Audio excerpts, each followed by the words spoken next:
Hey guys, Vexe here, and let's continue where we left off from our last example.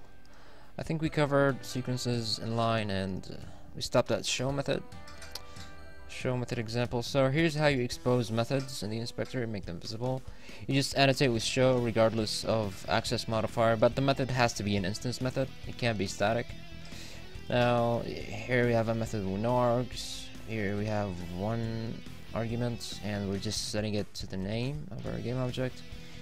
Here we have a transform and an interface, and just has a vector 3, and we're just logging that vector. And we're also printing out the name, printing out the count of how many children the transform has. So let's see. So we invoke. Alright. You get some arguments. Named, and see the name changes, and see show method. Alright, just pass in a transform and select an test interface, choose test object 2, some vector, invoke count 0, pass in another one, count 1. Okay, great. So yeah, moving on, we have path. Now the reason I added path because I was dealing with path to my assets folder and files.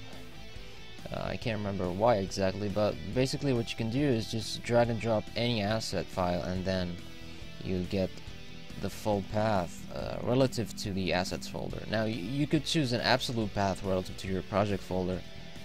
You can also drag and drop game objects, so this child 2 gets the full path. Now there's another way you could select stuff, is you could hold control and go middle mouse button, so middle mouse, and get a selection window, and then you filter stuff out and choose. Okay, now let's see. So you just annotate with path, and you would get a full path. If you were drag and dropping an asset, you would get a path relative to your assets folder. If you were drag and dropping a game object, you would get the full path. You can use a simple path, so say you don't want the full path, it's just a if I choose child, see, it just gives you the name of the game object, or the name of the asset, so the last child in the tree. And you can also choose an absolute path. Now there is a problem, however, absolute path. So there's a problem if you drag and drop something in these two fields, like not the first one, you see only the first field gets assigned. Now that was very peculiar, and I didn't have that before. That's something I should fix. So yeah, so there goes path. You also have draggable, so you just annotate Unity objects with it, so game objects, transform, that sort of stuff. And what you can do is drag and drop something in here, and then you can drag and drop the field itself. Alright, so you can even drag and drop it into the scene, so which is cool.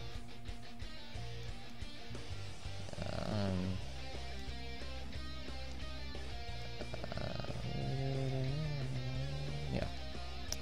Alright. So what do we have? We have animator variable. Now this is pretty useful if you're using Mechanim. Now, if you're using Mechanim, you probably came across, or you probably did something like this. You see, you do animator. You see set float, so you give the type, the name of the float, and then some value. Now, programming against string literals, I consider to be bad. Because a lot of the times you change stuff, you refactor your code, you change the variable names and stuff like that, and if you keep using string literals like that, your code is very prone to error. So what you can do is if you have, what you can do is if you declare a string field or property and then you annotate with AnimVar, what this does is gives you a pop-up with all the variables that's in your animator. Now this is my animator. Yeah, there's nothing to it. It just has 4 variables. So speed is dead, direction. Yeah. So you could either show like just the field name or the type beside it, and the way you configure that is just via this display type. So if you do display type is true, you get the type name beside your field, and if you don't,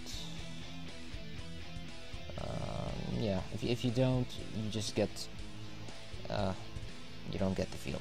So there's another thing you could pass is this get animator. Now by default, AnimVar tries to get the animator from the gameObject that this script is attached to. So by default, it's getting this animator. Now, if there wasn't an animator on the same gameObject, you could specify, or you could tell it where it gets the animator from, and you do that by using the get animator string. So you give it a method that returns an animator and takes no parameters, and here you return some animator value. Now in this case it's pointless because this is the default behavior. It tries to get it from the same gameObject, but imagine you had like an animator somewhere else, so you do that, do this. Okay. And here, like this is the first time we see a dictionary. So we have PerKey. So for each key for this dictionary, we're applying AnimVar. Let's see how that looks. So this is the dictionary. Now this is how dictionaries work. You have this add pair, this temporarily add pair. So let's say I choose dead, and then once you've chosen what pair you want to add, you just add it, and you see the AnimVar is applied on our dictionary keys, which is great. We'll talk about dictionaries later. They have, so there's a couple of more attributes you could use on dictionaries to configure the way they behave. Moving on, we have read-only. So if you annotate anything, any system object with read-only, you can't modify it. So here we're annotating a transform. So this is we can't modify it from the editor, even at edit time. But here we can modify it at edit time, but not runtime. So this guy we can't modify it at both edit and runtime, and here we can only modify this at edit time. So let's see. So let's drag it up.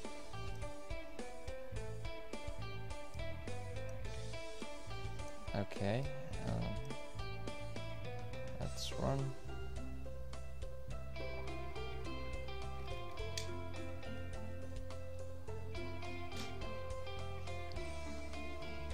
Okay, so if you change it now, see it doesn't change because it's only modifiable during edit time. Okay. Now finally we have OnChanged. Now we've seen this before, but it's worth having a specific example for it because it's really cool. So here we have a string with tags. Now we know what tags do. And when that tag changes, we're setting the tag property on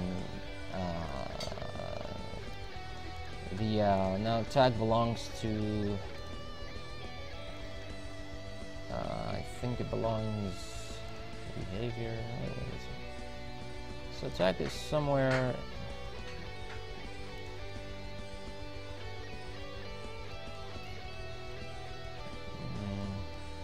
yeah, so somewhere in this hierarchy. Oh, where am I going? Oops. Gave you a glimpse of my new delegate system. Okay, we'll make a different video about it. Excuse me. Okay, so the point that I'm trying to make is that you can set any property or field within the inheritance hierarchy of your graph, of your object. So we're setting the tag to the newly changed string value, and we're also calling log. Now we've seen log before, it's just a static method located in better behavior. So if you change the player tag, notice the tag changes, this tag also changes, and we get a log.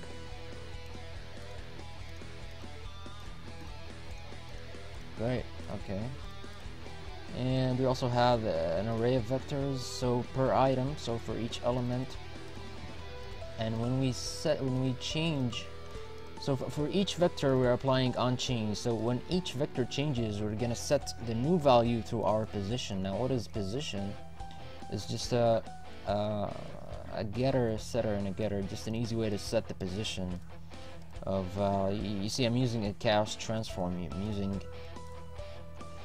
see when he's saying new, you're basically saying that whatever variable name or property that's named transform previously in the inheritance tree is going to get ignored, and so and this one is going to be used instead. So when I mention transform, I'm not going to go and use the transform that's in mono behavior, but instead in better behavior. Alright, and position, I'm just setting and getting the position of that transform. So let's see. So we add some vectors, and when we change either of them, notice how our position, our transform changes, which is cool.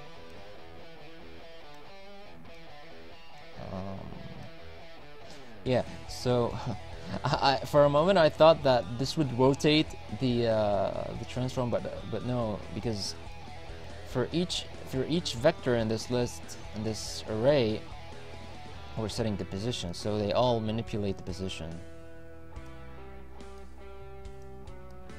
Okay, moving on. So this is the attribute that I talked about when you that you could use on dictionary to configure the way they behave. So here we have a dictionary, and so for each value we're applying OnChanged, and this time we're setting the local scale instead of position.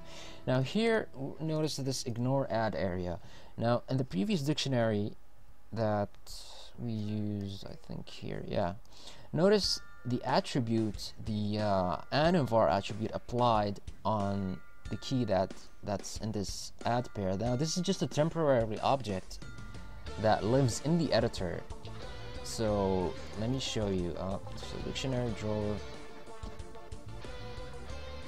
So yeah, so this is the AddingArea. This is what I used to add. So it's, as you see, it's just a separate object that lives in the editor. It doesn't have any attributes on them. So the key, the value, they don't have any attributes on them. So, and yet we see the AnimVar applied on this key.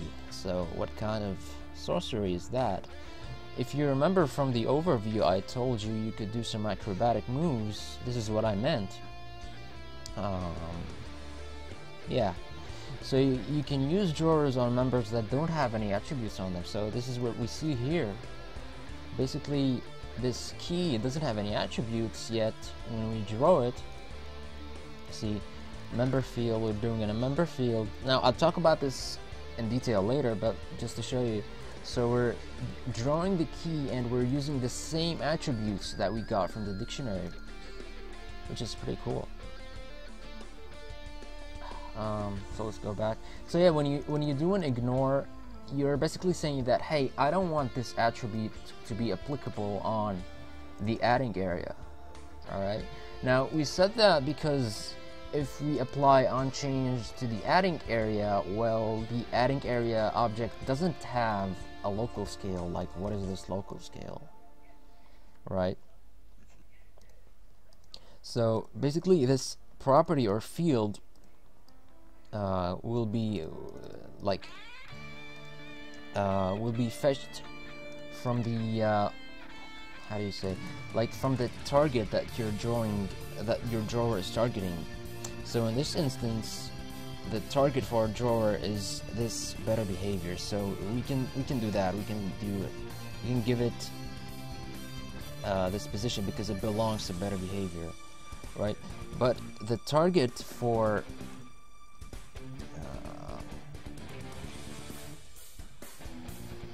when we draw the key, when we draw these two objects, the target for them is the add object itself. Where is got lost? Okay, is the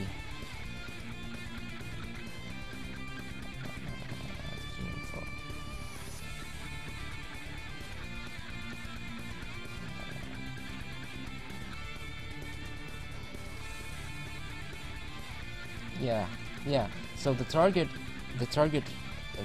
that these two fields belong to is the add_info itself. Is this add_info object. Now this add_info doesn't have a local scale or anything, so we want to ignore that. We want to ignore OnChanged being applied on these two fields. Alright, so let's see. Let's go back. So let's add something. Notice how the string or the vector, when I change the vector here, nothing happens, right? But when I add that pair and then change this one, you see the scale above changes, because OnChanged is applied on each element of on each value of the dictionary, but not this adding area. Okay, I hope it was clear. It's a little bit hard to explain, but you get the idea.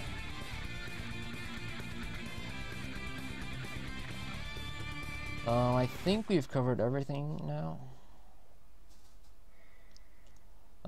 I had a couple of bugs from previous time that I did fix, mainly the inline. So if you drag and drop cube,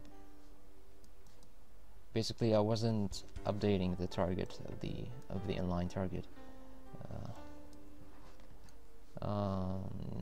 Yeah, and there was also an issue with better vector. There was the z coordinate, it wasn't being randomized, so I fixed that too. Alright, so in the next video I'll talk about some serialization stuff, and in the video after that I'll show you my new delegate system.